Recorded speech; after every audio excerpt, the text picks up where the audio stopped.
Menurut senarai baru yang dikeluarkan oleh majalah Forbes, terdapat sekitar 389 rakyat Cina tersenarai dalam senarai bilioner di dunia.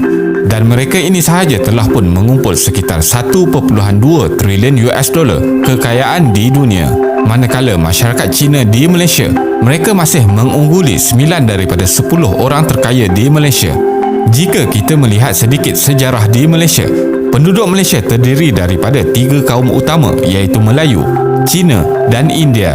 Sejak mendapat kemerdekaan pada tahun 1957, ketiga-tiga kaum ini telah memainkan peranan dalam merancangkan ekonomi di Malaysia. Namun begitu, dalam 20 tahun ke belakang, rakyat Malaysia yang berbangsa Cina dilihat lebih mendominasi dalam perniagaan sehinggakan mereka ini tersenarai dalam 10 orang terkaya di Malaysia.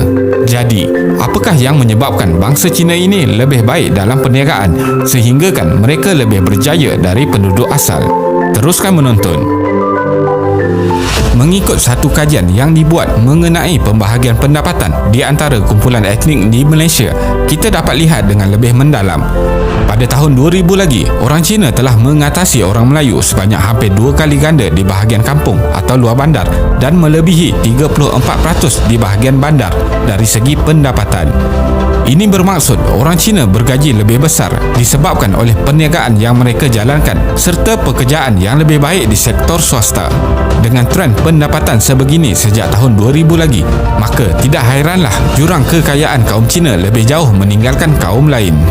Jika kita melihat 50 tahun ke belakang, iaitu pada tahun 1970, orang Cina di kampung lebih miskin daripada orang Melayu dan jurangnya semakin jauh menjelang tahun 2000. Namun keadaan berlaku sebaliknya bagi kawasan bandar di mana orang Cina lebih kaya daripada orang Melayu. Apa sebab orang Cina lebih kaya?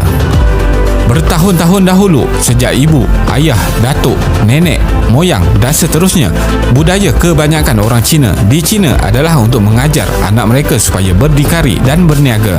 Itu adalah prioriti utama. Bekerja dengan orang bukanlah pilihan utama, tetapi anak-anak sejak kecil lagi, sejak beratus tahun dulu, didedahkan untuk menjalankan perniagaan. Objektifnya adalah untuk fahami transaksi jualan, untuk tahu untung dan rugi, dan untuk sentiasa berjimat cermat dalam berniaga. Walaupun untung kecil, tetapi mereka didedahkan untuk sentiasa bersabar dan berfikir positif untuk keuntungan dalam tempoh yang lama. Itulah pendedahan yang diberikan kepada anak-anak oleh ibu bapa untuk beberapa generasi sejak beratus tahun lagi. Dan perkara ini diteruskan sehingga British membawa masuk kaum Cina ke tanah Melayu pada masa dahulu. Sejarah tanah besar Cina telah melalui zaman-zaman yang berselang-seli di antara perpaduan dan perpecahan. Ini telah menjadikan mereka berjiwa kental, bercita-cita tinggi yang membawa kepada keadaan untuk meneruskan kelangsungan hidup yang ekstrim. Sebaik sahaja mereka tidak lagi ditindas dan diberikan peluang, mereka terus bangkit dan mengalahkan bangsa lain. Orang Cina adalah bangsa yang sangat rajin bekerja. Ia bukan sahaja dapat dilihat di Malaysia, tetapi boleh dilihat hampir semua negara seperti Thailand, Australia, Eropah dan Amerika Syarikat. Negara-negara yang diperintah oleh bangsa Cina pula seperti Hong Kong, Taiwan dan Singapura. Mereka bukan sahaja tidak ditindas, malah diberi peluang untuk mencipta kekayaan bagi diri mereka dan negara. Hasilnya, anda boleh lihat sendiri. Kini, di seluruh dunia, orang Cina sudah semakin di depan dalam mencapai kejayaan melalui pelbagai bidang yang mereka ceburi. Menurut senarai baru yang dikeluarkan oleh Forbes, orang Cina yang paling kaya adalah Jack Ma, iaitu pengasas e-dagang terkenal Alibaba dengan kekayaan sebanyak 38.8 bilion US dollar dan diikuti rapat oleh Ma Huateng dengan kekayaan 38.1 bilion US dollar. Kesimpulannya, memang benar kekayaan tidak boleh dilihat melalui sesuatu bangsa. Namun, dengan kejayaan demi kejayaan yang dihasilkan oleh orang Cina, bangsa lain mungkin boleh mempelajari sesuatu yang baik untuk terus bersaing dan mengimbangi jurang yang ada.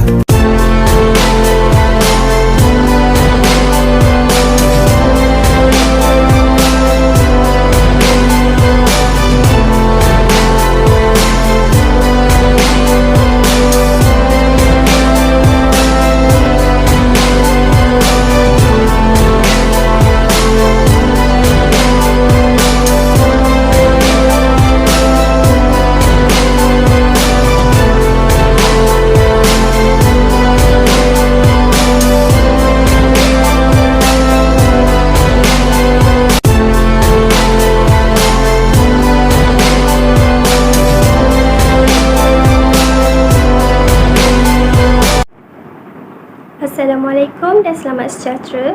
Nama saya Nur Amira Farhana binti Azharuddin. Hasil daripada tajuk yang telah dipilih, saya ingin berkongsi mengenai perkembangan ekonomi masyarakat Cina.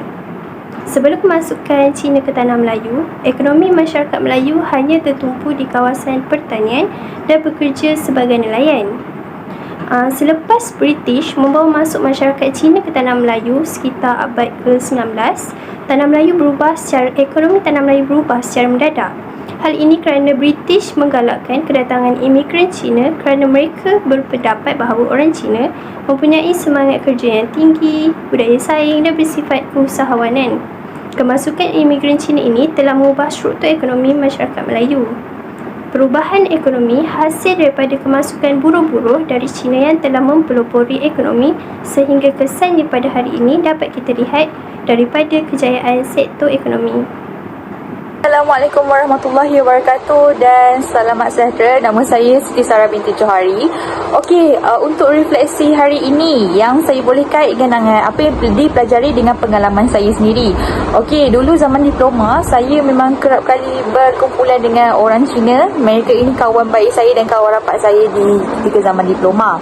Okey, bermanakan kita nak cerita pasal sumbangan Taman Cina kepada ekonomi Malaysia, yang saya dapat kaitkan adalah ketika kami belajar subjek entrepreneurship di mana kami perlu berniaga.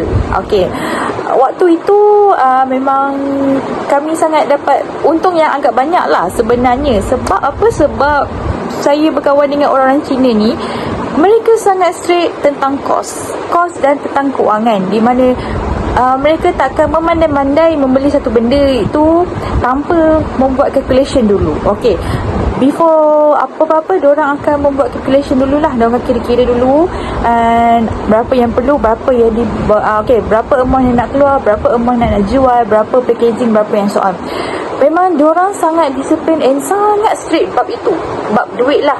And lagi satu, diorang memang nak untung, diorang sangat-sangat nak untung. So macam apa yang saya dapat pelajari daripada diorang lah, bila saya bekerja sama diorang, bila saya bekerja satu grup dengan diorang, saya dapat lihat lah macam mana kaum Cina ni boleh jadi satu kaum yang amat berjaya dan amat macam orang kata kaya, benar-benar si negara and so on tau. Sebab cara diorang kerja diorang kerja disiplin, sangat disiplin.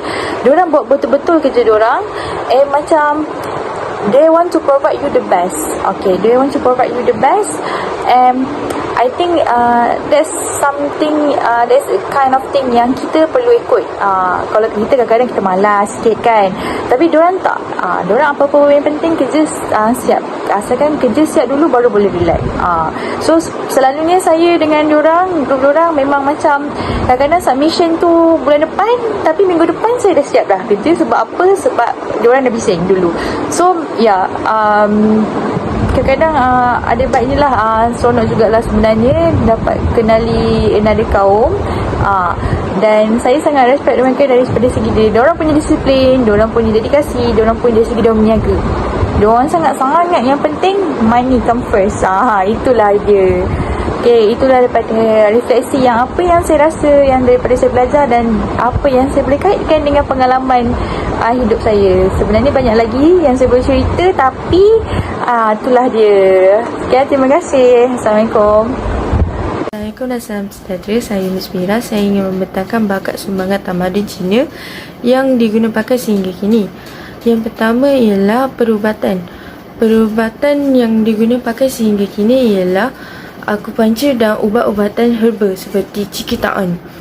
Yang kedua ialah dalam bidang astronomi, iaitu sistem kalender yang digunakan pakai sehingga kini, yang contohnya seperti tahun ular, naga, arnab, monyet dan sebagainya. Yang ketiga ialah dalam bidang kesusastraan dan kesenian seperti kaligrafi dan puisi Cina. Yang keempat dalam bidang kiraan seperti sistem perpuluhan dan sistem pecahan. Oleh itu, bakat-bakat yang saya sebutkan tadi dapat menjayakan ekonomi di Malaysia. Hai, nama saya Husnina dan saya ingin kongsikan tentang refleksi daripada kajian yang saya pelajari. Okey. Pembangunan ekonomi di tamadun Cina memberikan impaknya sangat besar di negara kita dan juga pada zaman sekarang. Sepertinya anda dapat lihat, rakyat bangsa Cina di negara kita dengan cara diorang mengawal ekonomi diorang, cara diorang berniaga, cara diorang kekalkan sil diorang, cara diorang promote apa-apa yang mereka jual. Okey. Selain itu, negara Cina juga menjadi salah satu negara yang terunggul di dunia dari segi ekonomi. Mereka adalah negara nombor 1 dalam bidang ekonomi. It's the top. Okay. Dengan itu, kita boleh ambil pelajaran juga, ambil peranan dari segi ekonomi mereka untuk dimasukkan ke dalam ekonomi negara kita. Nama saya Kartika Nair dan ini adalah refleksi saya untuk kerja khusus ini. Melalui pelaksanaan kerja khusus TITAS ini, saya dapat mengetahui dan melawati tempat-tempat yang menjalankan aktiviti ekonomi oleh kaum Cina seperti Jonker Street. Untuk pengetahuan anda, Jonker Street merupakan salah satu tarikan pelancong di Melaka. Di sana saya dapat melihat kaum Cina menjual pelbagai barangan seperti cenderamata, makanan dan pakaian. Dari sini kita dapat lihat bahawa kaum Cina banyak menyumbang kepada ekonomi negara.